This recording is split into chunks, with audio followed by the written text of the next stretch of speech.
guys, it's me again. Welcome back to Joy and Vlog.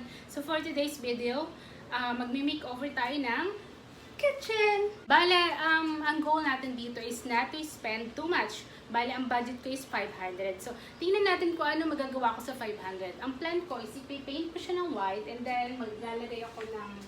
Basta may ilalagay ako sa ganyan. Kita nyo naman sa likod ko, very luma na talaga siya tingnan. And medyo masakit sa mata tong power supply namin. Sobrang laki kasi. So kung mahilig ka sa mga video ng before and after, just keep on watching. And please don't forget to like and subscribe our YouTube channel. And click nyo na rin po yung bell sa baba para update ka sa next nating video. So tara, simulan na natin!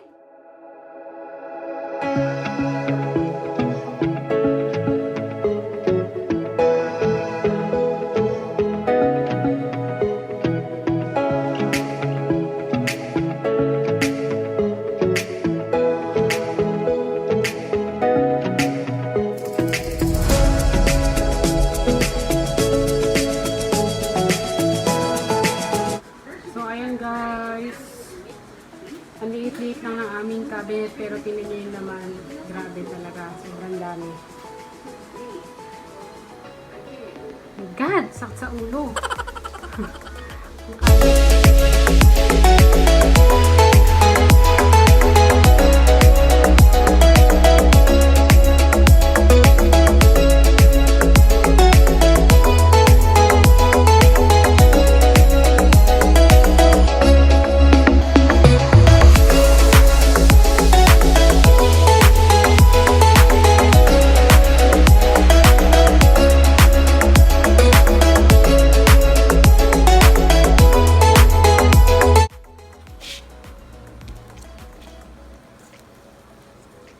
We get this Rain or Shine 173 high gloss din siya, then white, and then basahan 10 pesos, and then itong tape.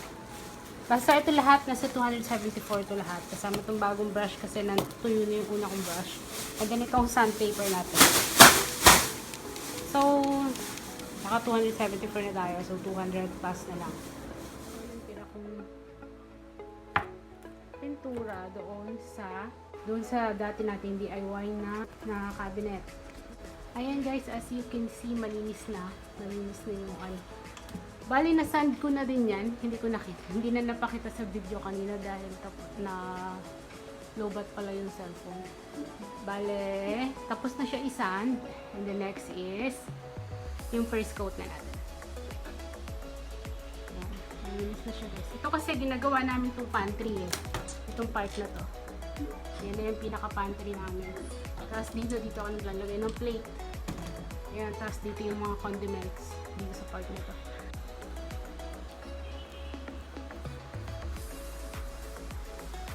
Ayan. Medyo challenging sa part na to kasi may design yung kahoy natin. So, hindi ako sure kung ma-achieve ko yung pinaka-magandang ano na to.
Paper tape ko. Kailangan kasi naka-paper tape yung mga glass. Like this. So, ayan.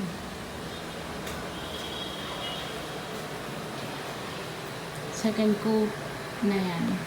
So, bali, ulitin ko naman ito bukas. Sa ngayon, matutulog na ako. Alas-dos na. Sobrang pagod na. Hindi ko na-expect na ganito pala kahirap. Nanturahan yung cabinet na ganito. Lalo na yung kahoy na may ukit. Dito ako nahirapan na. Diyan ako tumagal. Kami niyan. Yan kami tumagal. Ang hirap. Tapos isa pa ang taas. Wala kaming hagdan. So, patong-patong lang kami sa upuan. Sinimulan ko na, paninindigan ko na. Wala akong choice. Ayan yung power supply. Napanturahan siya. Ang ganda.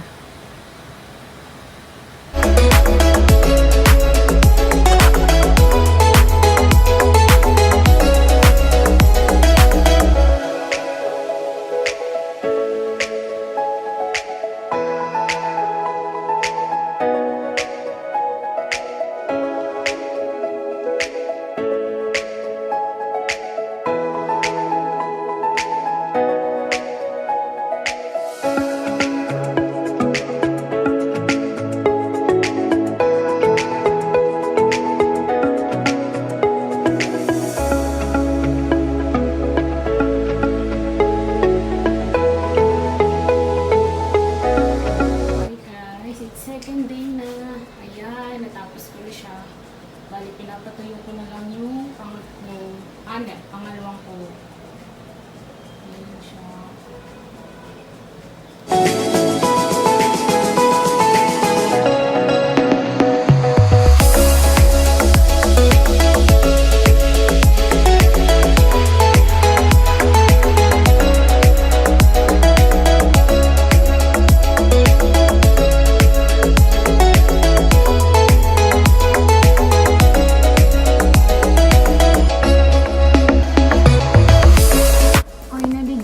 Tuyo na yung ating paint. So, pwede na rin tanggalin. Actually, ito wala na akong magagawa dito. Ang kulay na yan. Kasi salamin to nasa ano siya. Kung gusto kong kulayan to, kailangan ko pang tanggalin yung salamin. Which is, mas mahirap na. Baka mabasag ko yung salamin, tsaka baka hindi ko na maibalik. So, yan. Ang bilis lang natuyo ng paint natin.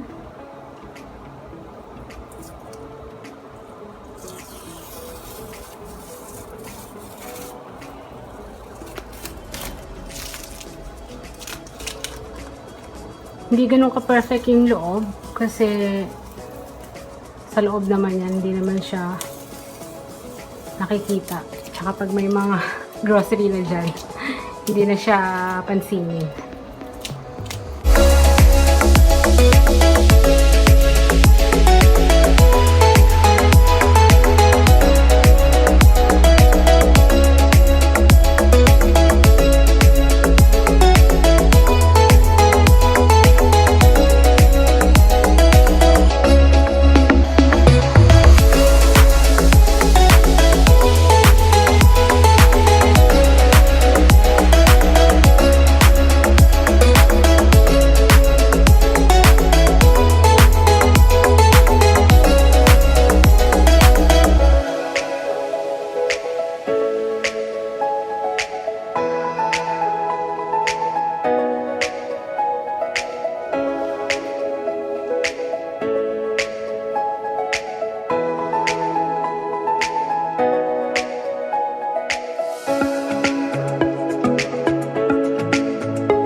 guys, 426 lang yung overall total expenses natin. Hindi tayo umabot sa 500. So, ayun lang. Sana nag-enjoy kayo sa aming munting small kitchen DIY makeover. So, of course, thank you sa lahat. And of course, thank you kay Lord for the strength na ibinigay niya sa atin para matapos natin to ng mas mabilis at mas maayos. So, bye! See you in another video.